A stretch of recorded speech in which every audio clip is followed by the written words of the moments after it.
అంతా ఎందుకు, ఈ టార్చర్ భరించలేకపోతున్నానని దువ్వాడ శ్రీని గారు కనుక ఆ బిల్డింగ్ని వాళ్ళకే ఇచ్చేయడానికి, అంటే తన భార్య కూతురికి ఇచ్చేయడానికి సిద్ధపడితే మీరేం చేయబోతూ ఉన్నారు?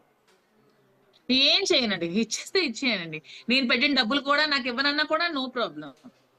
దాని విషయంలో కూడా డబ్బులు మాకు చాలా ఉన్నాయి, డబ్బుల కోసం కూడా ఆలోచించాల్సిన అవసరం లేదు. ఇల్లు రాసేసినా నాకు ఇబ్బంది లేదు, నాకే ప్రాబ్లం లేదు.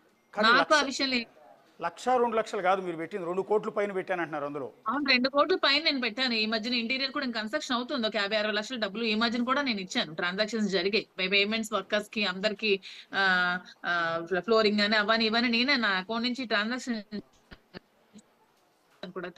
కూడా నా దగ్గర ఉన్నాయి అని చెప్తాను కదా. వాళ్ళలాగా డబ్బుల కోసం ఆలోచించే మనుషులు మా ఫ్యామిలీస్ కావు కాబట్టి ఆ విధంగా రోడ్లకే పరిస్థితి మాకైతే రాదు. అతను ఇచ్చే వాళ్ళన్నా ఇచ్చేయచ్చు, ఆ ఇల్లు ఇచ్చేస్తామన్నా మాకు నో ప్రాబ్లం. ఆ విషయంలో మాకు ఎటువంటి ప్రాబ్లం లేదు, మేము అబ్జెక్ట్ చేయం కూడా. 2 కోట్లు అండి, 2 కోట్లు వదిలేసుకుంటారా? డబ్బులకే ఉందండి, అతని అభిమానమే మాకు చాలు.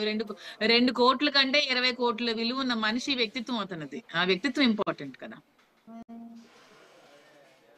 Okay, yeah, thank you Madhuri గారు. హెల్త్ బాగాలేదు అయినా కూడా డిశ్చార్జ్ అయిన తర్వాత కూడా మాతో మీ అందరి వల్ల నేను రికవర్ అయ్యాను, నేను బతికాను. ఐఎమ్ సో హ్యాపీ నౌ, నాకు అందరి సపోర్ట్ ఉంది, నేను చాలా హ్యాపీగా ఉన్నాను ఇప్పుడు. థ్యాంక్ యూ మాధురి గారు. యా, అది మాధురి చెప్తూ ఉన్నారు. ఒకటి, కమర్షియల్ ఎలిమెంట్స్ ఎక్కడా కూడా లేవు, డబ్బుల గురించి నేను ఎక్కడా కూడా పోరాటం చేయట్లేదు అనేది.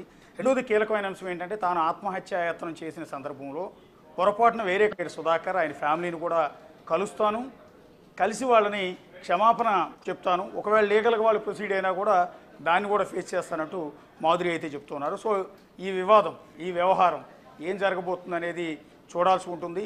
మాధురి చాలా వరకు వెనక్కి తగ్గినట్టుగానే కనిపిస్తుంది, ఎందుకంటే ఆ 2 కోట్లు తాను ఆ ఇంటి నిర్మాణానికి ఇచ్చిన మాట వాస్తవం, కానీ ఇప్పుడున్న పరిస్థితుల్లో వదులుకుంటా కూడా సిద్ధం అన్నట్టుగా ఆవిడ మాట్లాడుతున్నారు. దాన్ని బట్టి అర్థమవుతుంది, వివాదం నుంచి సాధ్యమైనంత త్వరగా వెళ్ళిపోతే బెటర్ అన్నట్టుగానే ఆవిడ ట్రై చేస్తున్నారు. ఇక వాణి హైందవి అయితే వెనక్కి తగ్గట్లేదు. సో వాణి తరపు కుటుంబ సభ్యులు, దువ్వాడ శ్రీని తరపు కుటుంబ సభ్యులు నిన్న ఒక చోట కూర్చున్నారు, కాస్త ఏదో డిస్కస్ చేశారు, కానీ ఆవిడ పెట్టిన డిమాండ్లని దువ్వాడ శ్రీని ఒప్పుకునే పరిస్థితి కనిపించట్లేదు. అన్నీ కూడా అమౌంట్తో రిలేటెడ్, ప్రాపర్టీస్తో రిలేటెడ్ అయి ఉన్న డిమాండ్స్ అయిన నేపథ్యంలో వాటిని దువ్వాడ శ్రీని ఒప్పుకుంటున్నట్టుగా లేదు. సో మరోసారి బంధువులంతా కలిసి ఇవాళ ఏమైనా కూర్చుని డిస్కస్ చేసి సో ఈ వివాదానికి ముగింపు పలికే అవకాశం ఏమైనా ఉందా లేదా అన్నది చూడాల్సి ఉంటుంది.